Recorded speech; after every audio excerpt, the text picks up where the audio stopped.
Welcome friends to this mystery and conspiracy program. Today we are going to talk about a hot topic that has been talked about a lot on television for a couple of weeks.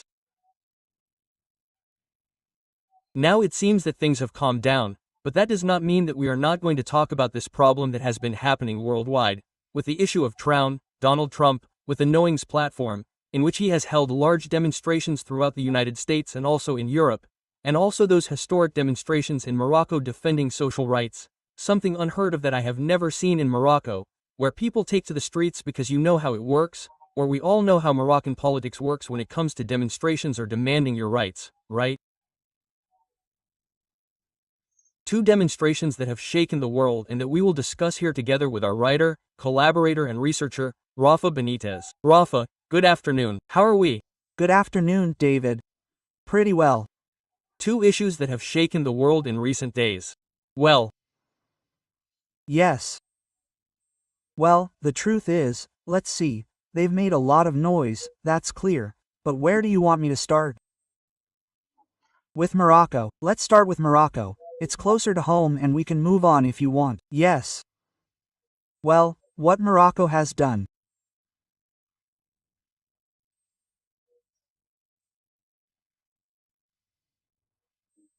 Let's first go over the official version. What has been said is that young people, have really demonstrated against the king because they believe that health, education and justice are a priority over a mega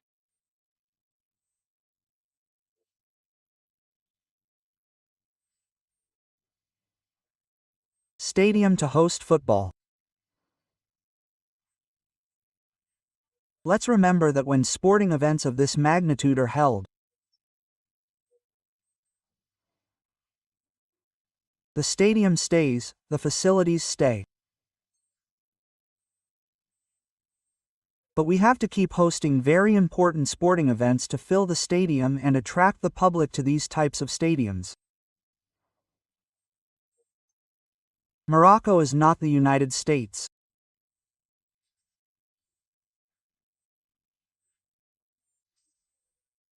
It's not exactly England, nor is it a country with a huge sports fan base that could fill a stadium for different sports, not just soccer, because, look, the United States and Europe have a huge variety of sports activities.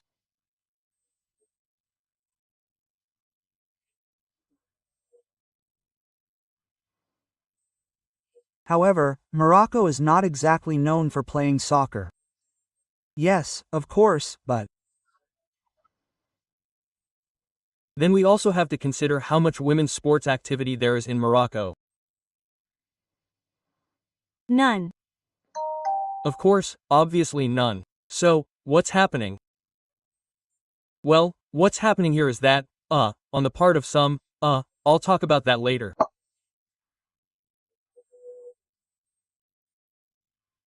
On the part of the youth, in this case, well, they've been the ones who have demonstrated, and moreover, in a violent way against the king's decisions to stop or halt or, at least, protest, because, as I said before, healthcare, education are a priority.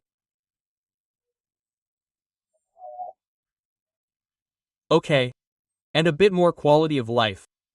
Let me ask you a question, Rafa. I'll ask you a question about this topic, because I have my own theory and it's not just me who says it, I've also heard a lot of people talk about it. It could be that these young people who have risen up in Morocco demanding health and education have been influenced by young Moroccans who are here in Spain or in the rest of Europe, right? When looking at the system, the European system and the Moroccan system, they tell us, hey, we have sports there, but we also have healthcare, education, public transport, we have rights and here we have nothing. Right? Quote. It's an assumption, it's an assumption. From the start, no. From the start I'm going to tell you that those who have demonstrated are people who in principle are going to defend the policy of, that is, what there is in their country and what they prefer and want. Think that in Morocco there is less youth unemployment than in Spain. In other words, what comes here to Spain is a lot of people who just want to have an income without working.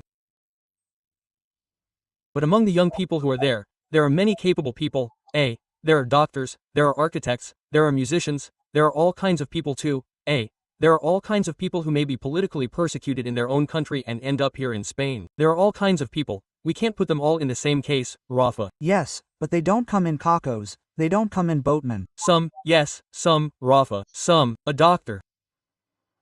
A doctor comes in cayuco. A guy who has. A person who has a higher degree is going to come in cayuco. He doesn't come in cayuco. He takes a plane, shows up here, comes with his degree, generates, has papers and generates. I know many Moroccans here in my town. There are several Moroccans. I have Moroccan friends.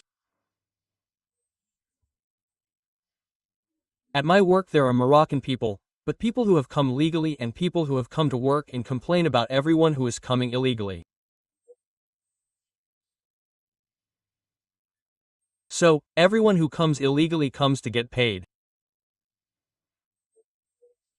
If they can, they return to Morocco to live wonderfully, as has happened in the case of Catalonia where they have already discovered more than 200 Moroccans who are receiving payments from the state coffers, both from the Catalan Autonomous Region and the central state and live in Morocco, but they continue there, they do not take away their payments.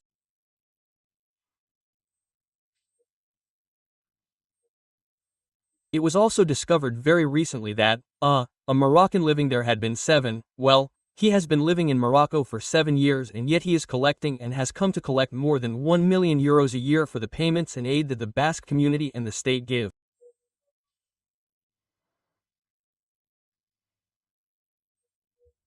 So, all these people who come illegally to get their payments and if they can, they leave. Now, those who are there and now let's get to the heart of the matter, okay? It has been, first of all, the seed of an attempt at an Arab Spring. However, the good relations that Morocco has with the United States have not borne fruit. In other words, the protests continue, the beatings continue, the clashes continue, but they are not going to achieve absolutely anything. Why? Because since it is an authoritarian regime of the king, he is going to achieve and has insisted on achieving their World Cup and what's more, he is going to achieve it because it is a World Cup that has to be held between 3 countries, Spain, Portugal and Morocco. Well, I'm telling you and I'm telling you in advance that the final will be in Morocco. Why? Because the European Union has refused and has not told Morocco, no, sir. The first thing you have to fix is the health of education. Once you have the education system in order, you can hold a World Cup. Quote, because, let's see, the European Union is that Morocco belongs to the European Union. Right? So why would it listen to them? But UEFA, right? No. UEFA provokes. Of course. What power does UEFA have to tell the country what to spend and what to spend the money on?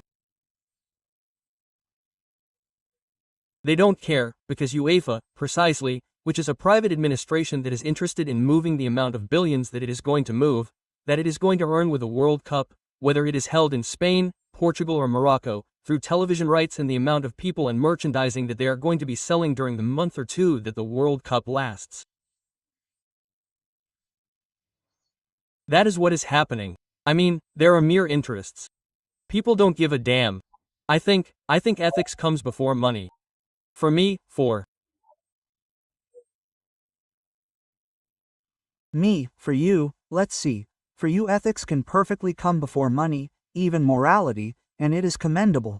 But you have to understand that the big investment funds that invest millions of dollars to achieve something want to make a profit, either through television rights or with merchandise or ticket sales.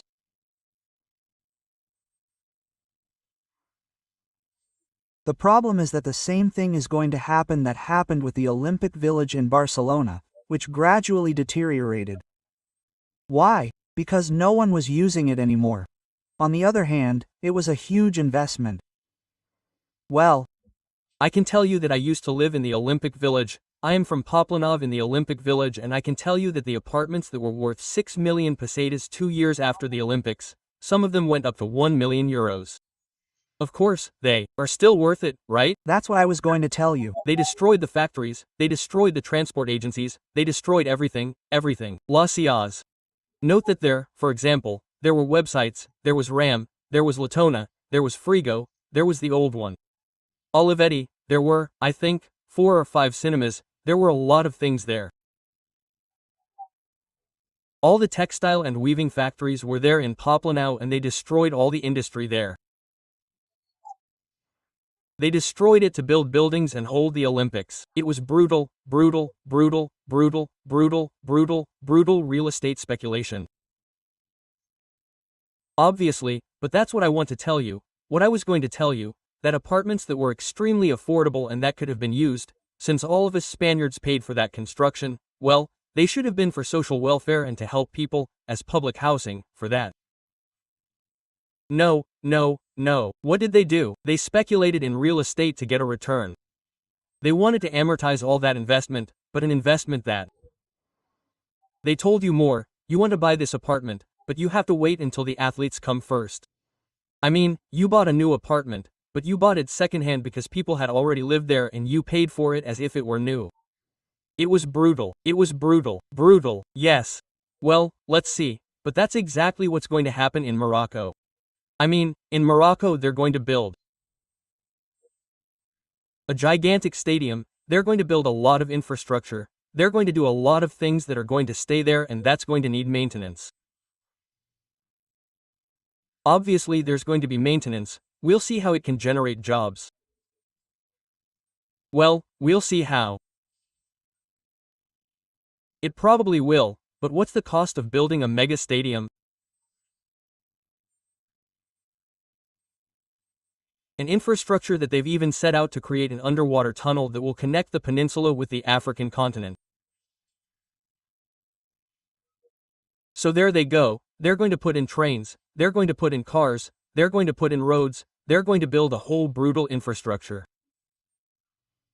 Okay? So, we'll see how that turns out. At the moment they've been trying to connect the peninsula with the continent since 1982 and it still hasn't been possible, mainly because of the large currents that exist. So it's quite complicated. Do you think that at such a great depth? Will it be possible to join those 2 pillars of Hercules, the peninsula and Africa? Will it be possible to join those 2 pillars of Hercules? Let's see. If not now, perhaps in the future when there is greater technology and perhaps the way to join them is not underwater. Perhaps it would be more interesting to join them from above, from the outside, on the surface. And I'm not talking about putting the bridge or a road at water level.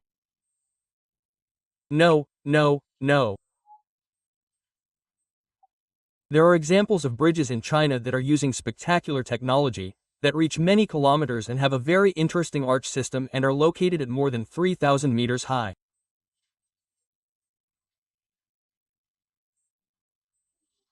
So, they have 2 strong columns at the ends and the bridge is so high that it has tremendous support. But that could happen in the future. What we are most concerned about at the moment are the protests that Morocco is doing and that it will not lead anywhere. It will not lead anywhere, mainly because the king is an authoritarian and, being a dictatorship, he will not allow the people to rise up. So, what kind of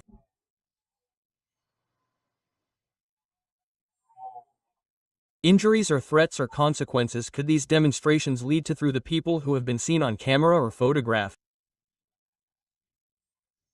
What could happen to them? Well, apart from being arrested and thrown in jail, some of them are going to come out of it a bit badly because the police do not go. The riot police do not go with rubber batons, they go with hard batons and perhaps fire a shot and, if they fire shots and have the authority to do so, there will be deaths. Now, what is happening here? We should ask ourselves more. What is happening with the media that stifles the news coming from Morocco? What is happening? Is it forbidden to talk about Morocco? Is it forbidden to talk about what is happening in Morocco? It is not the Arab Spring in Libya, for example. I suppose the king has a lot of power, not only in Moro, but in the rest of Europe. Hey.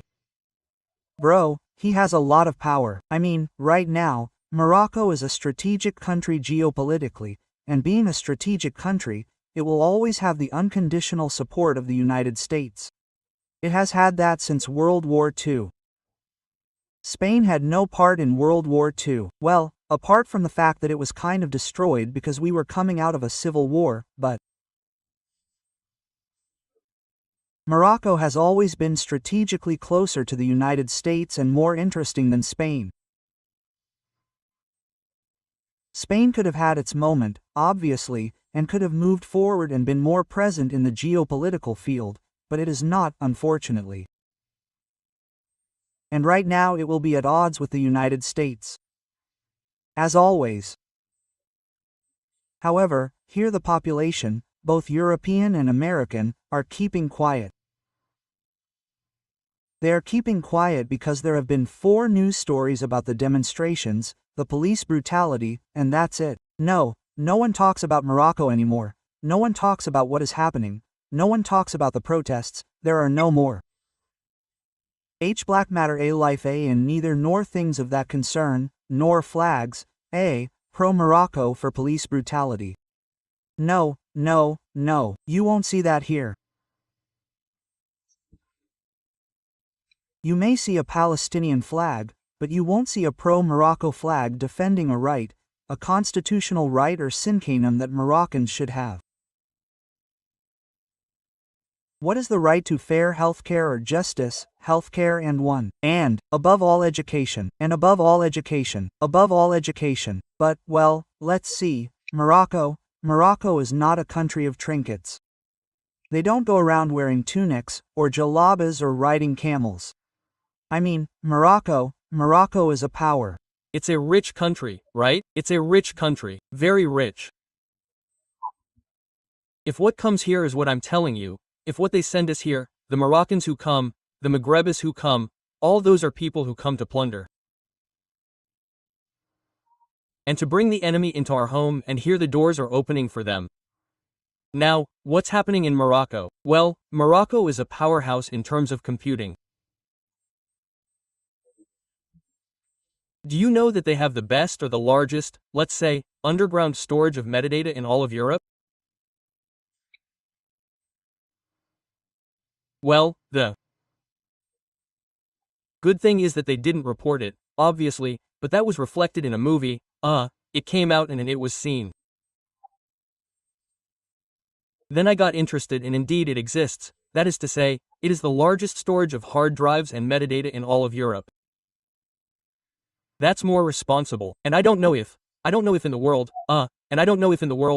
Rafa, no, because in the world, there's another one that's bigger, which is in Norway. In Norway, yes, the one in Norway. It's much bigger because, well, if the first or the second is the same, the first or the second, what it is, it could be the second, obviously. No, I don't have the slightest doubt, but I'm going to tell you something. I mean, why in Morocco? Well, in Morocco, underground, there is a stream of water that is quite cold, which enters from the Atlantic and then reaches the Mediterranean again. It forms a kind of snake or half spiral that coincides there. So they have put all the machinery that needs a lot of cooling because it needs a constant flow of water and that constant flow cools the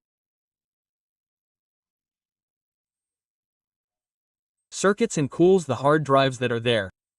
And we are not talking about hard drives that you might have in your 250 gigabytes or 500 gigabytes computer. We are talking about many terabytes here and that makes it very hot. And in Norway, due to the nature of Norway and its topography, how cold it is, well, there is another one. There is another one there that also coincides with the seed warehouse that they also have. That one is underground and only comes out a little from the door, right? But, yes, there is a vertical one in the shape of a triangle that you can see embedded in the mountain, which is in all the seeds on the planet. Yes, indeed. Yes, in case of a conflict. Nuclear, there would be a warehouse there to be able to regenerate the planet green again. But I'll tell you one thing, I mean, this is like everything else. A hypothesis, a very, very, very brutal hypothesis. Right? But this is like everything else, that is to say, nature itself regenerates itself.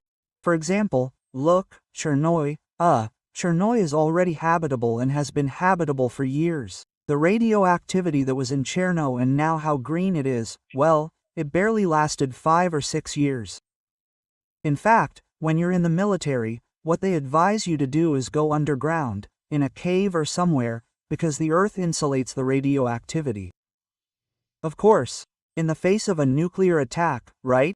That's what they tell them. They tell the cockroaches, which are the only thing left. Well, let's see. The cockroaches would still be left if, for example, there were a nuclear attack and people were, well, in unprepared cities and where they couldn't take shelter. Then there would be devastation, but hey, there would still be areas that wouldn't reach them. Okay? Do you think that in Australia, for example, a nuclear war in Europe, the radiation would take approximately a year to reach Australia? Another thing is the cloud, let's say, the Earth, that which would block the sun, the nuclear winter that would be called. But that's different. Come on, let's cross the pond. Let's take a giant step and we're going to this platform that was born in the United States. No kings, no Reyes, which has led these curious demonstrations against Donald Trump, and they have been with many people. They have been followed in many countries, in New York, Los Angeles, Texas, that is, important towns in the United States, and they have been massive. Yes, well, but the thing is that we always come back to the same thing. That is to say, it is using people to demonstrate to benefit a business or several businesses. If now, for example, I came here, let's say, imagine that tomorrow there are elections, Fayou wins or Vascal wins, and suddenly, let's say, they unite to achieve maximum power, okay? An absolute majority, and they start eliminating chiringuitos. Okay, what would happen? Well, the streets would be on fire. Why?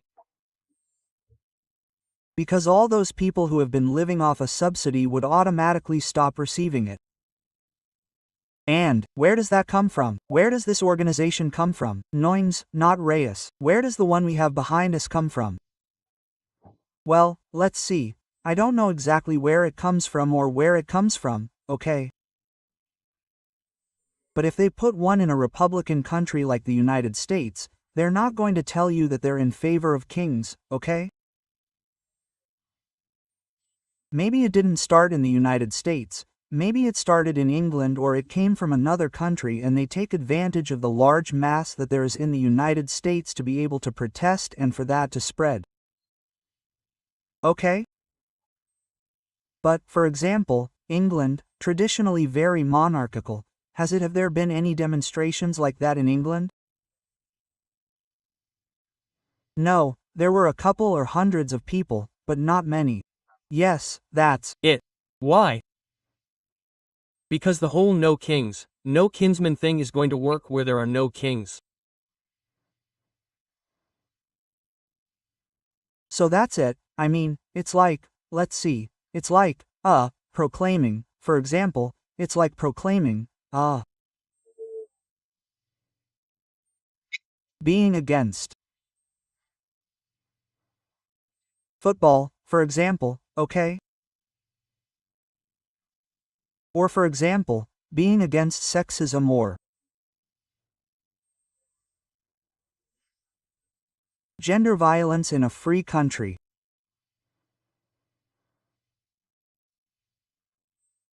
I mean, a free country has a series of laws and has a series of behaviors, okay?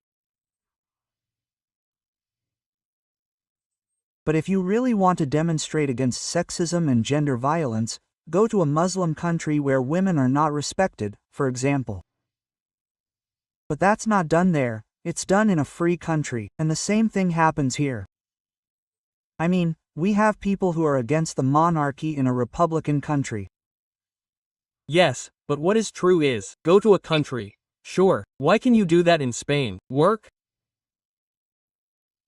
Well, because in Spain there are many people who think that the king is redundant, and there is a sector of the population that thinks they want to be Republican. Let's see. Republican is that many people do not understand the concept of Republican and believe that being Republican means being left-wing, and that is not true. Being Republican means that there is no king, nothing more. You can be right-wing or you can be left-wing because it has nothing to do with it. The Republic is simply a democratic state that recognizes many autonomous regions, like countries within countries, but really, the Republic is not the only state that recognizes countries within the same country. No, that is not a republic. The Republic is that there is no king, period. Yes, of course, it is the first step. I mean, there is a monarchy and a republic. Yes, but there is a king and a president of the Republic. No, sir, do not compare. No, do not compare the Republic with a federal state. You are saying that a republic, for example, a republic. The Republic recognizes the federal state. France recognizes it. France recognizes it. France recognizes independence. It does not recognize France, the independence of the French Basque Country. France recognizes the independence of Perpignan. No, and it is Republican. It is Republican. Germany is Republican. It recognizes the independence of Cologne. No, let's See, a republic is one thing, a federal republic, right? Sure. Let's see, a republic is one thing and a federal state is another. Because a federal state can be monarchical. Yes, of course, obviously. So, what is a federal state? A federal state is where you put, for example, to make it short, you put Scotland, Wales, London, the part of Ireland, and you call it the United Kingdom. Yeah. That is the recognition of a monarchical country that recognizes the federal independence of each country. Scotland one country, Wales another country, Ireland another country. In fact, Ireland always goes to Eurovision as an independent country. In fact, until not long ago, Wales participated, but it was eliminated like Andorra. The elections, football too. Football elections. England plays, representing London is an independent country, but Scotland plays and the Wales national team and the Irish national team play. Yes. So it is a country, that is to say, it is a federal United Kingdom. It recognizes that they are countries, but let's see, Ireland, that is to say, what is England or the United Kingdom, Great Britain? Yes, they were ancient and independent kingdoms.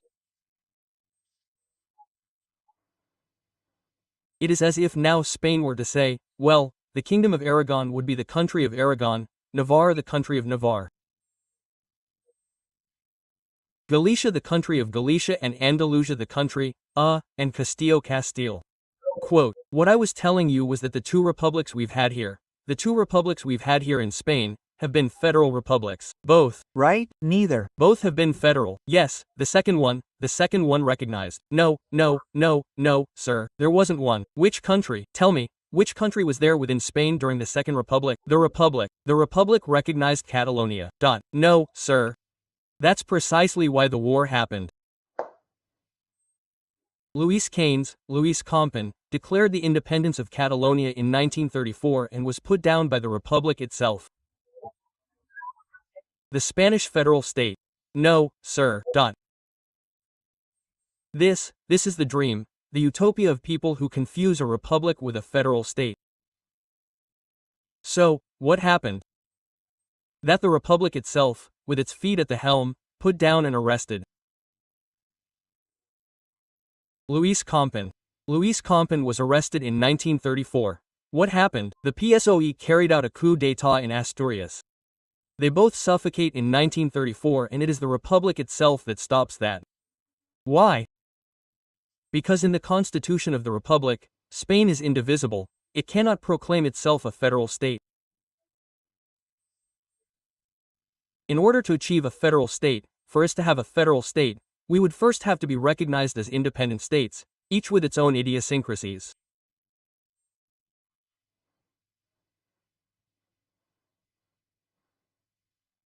So there is also an issue.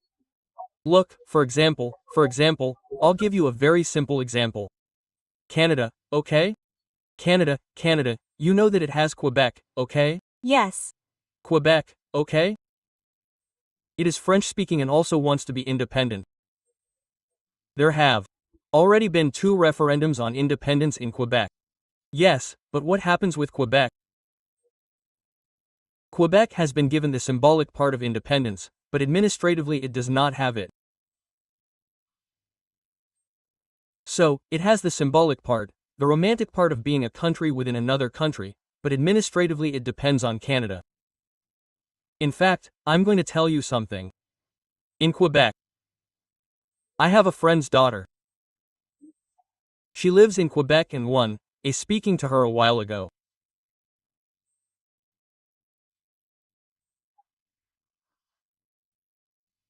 She said that those who lived in Quebec were delighted with Canada because it provided them with everything from healthcare to education and a lot of services that Quebec itself could not provide because it had no infrastructure.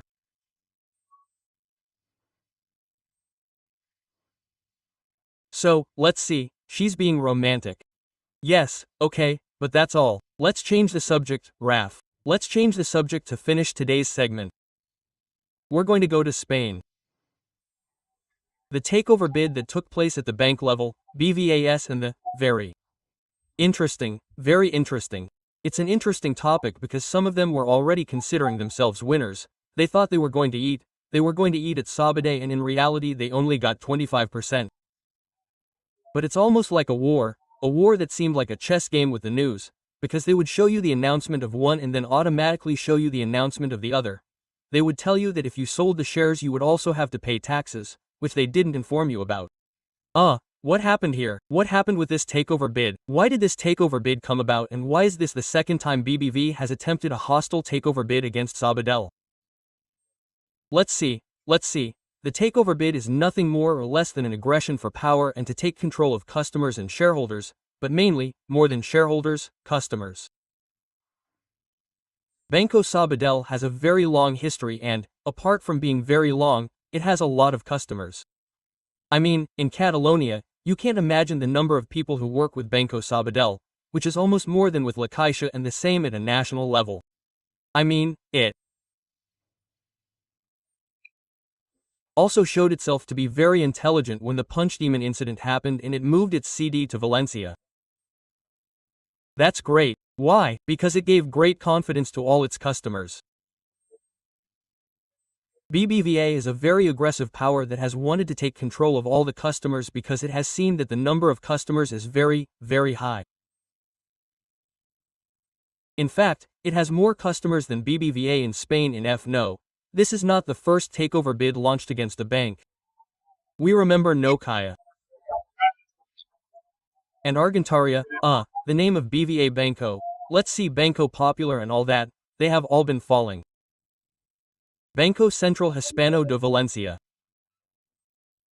The Confederated Savings Bank, all the savings banks, Caja Catalana, all these savings banks disappeared. Caja de Ahorros de Sabadell, also known as Caja Murcia, now Bankia, in short, all that is disappearing. They are attempts at a bank that cannot compete with the big bankers. Then there is a common annex that all these bankers belong to BlackRock. In other words, BlackRock is the one that controls the strings of this. What happens? Well, let's see. If we want to set up a company in which we are going to have 2 branches of the same company in all the towns in Spain, we have to eliminate one.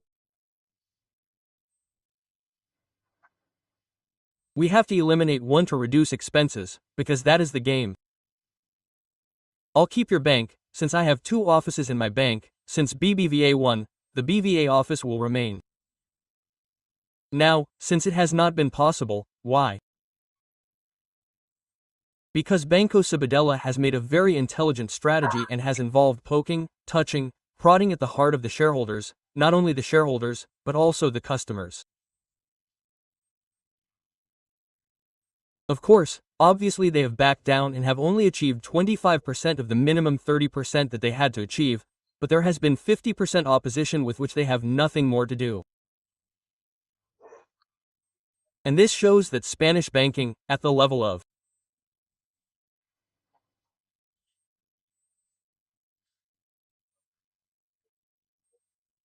Large movements such as BlackRock, Vanguard or the big magnates such as Citibank in the United States, well, we are still green in this aspect, but, nevertheless, I am sincerely glad.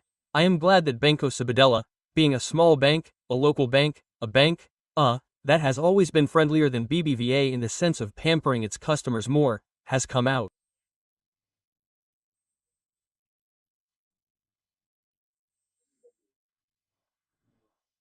of this favored takeover bid. Another one is coming, it won't take long, okay?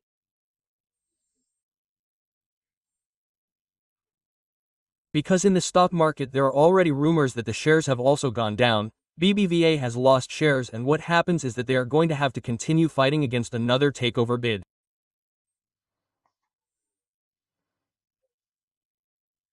Obviously you are saying that there is going to be another takeover bid, not too far off. Perhaps at a Spanish level. In Spain in the end only the two most important banks will end up, which are Bbva and Santander, and all the others will be absorbed, right? The exception is CA, the Kaya section that is also becoming a big framework, right? Let's see, Kaya, Casa is fine, it has good support, okay? But I can tell you that it is possible that only those four banks will remain, that is to say, for example, Caja Rural or Eurocaja Rural or any other smaller bank will tend to disappear or be absorbed by more powerful banks, right? Like Cajamar and things like that. These small banks are going to be able to disappear, but watch out for Banco Sabadell, it is growing a lot, and when it grows a lot the bank becomes powerful. So, right now what Banco Sabadell needs to do is jump the pond. That is to say, Santander and Bilbao Vizcaya, which it used to be, is now BBVA, Argentaria and so on. Those are already in South America, they are in the United States, they have jumped the pond and so on. Banco Sabadell needs to get a little further into Europe and be able to jump, but it is going to face a takeover bid that will probably be early January, early February of next year. And if not, you'll see. I think that the shareholders of Sabadell are very close to this bank. It is very unlikely that they will sell their shares. They have only sold 25% of the 50 or so, 60 that the bank sponsored, Banco Bilbao Vizcaya, which said, no, here we are going to take the maximum, we are going to take more than what it has. Sabadell, well, one thing is the forecasts they make in terms of numbers and another thing is reality. Well, Banco Sabadell has a traditional clientele and it also has a lot of small businesses.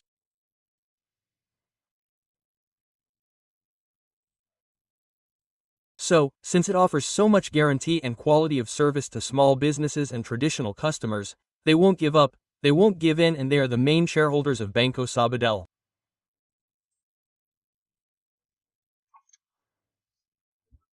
But well, this will last until BlackRock decides that it has to end, and in the end there may be two left, as you say, Banco Sabadell, Bbva and Santander. Finally, Rafa, I'm going to tell you something my grandfather used to say to me, and he always said it to me. He would say, a country of banks, a country of poor people. Quote. Oh, of course, absolutely. Sure. Yes. A bank is dead. It's always dead. It's dead. Yes, it's always dead. Well, Rafa, thank you for enlightening us on the three news items we've covered, both Morocco and the United States, as well as the latest news on banks. It had to be covered. The media hasn't covered it much, but we've covered it, and thank you. One more week. See you next week here on Curiositas TV in this program about mysteries and conspiracies in which, thanks to you, we learn things we didn't know. Thank you very much. Until next week. A hug, David. And we'll be waiting for all of you here next week on Mysteries and Conspiracies with yours truly, David Floor, and Rafa Benitez, as we do every week. See you later, friends. Okay, that's it.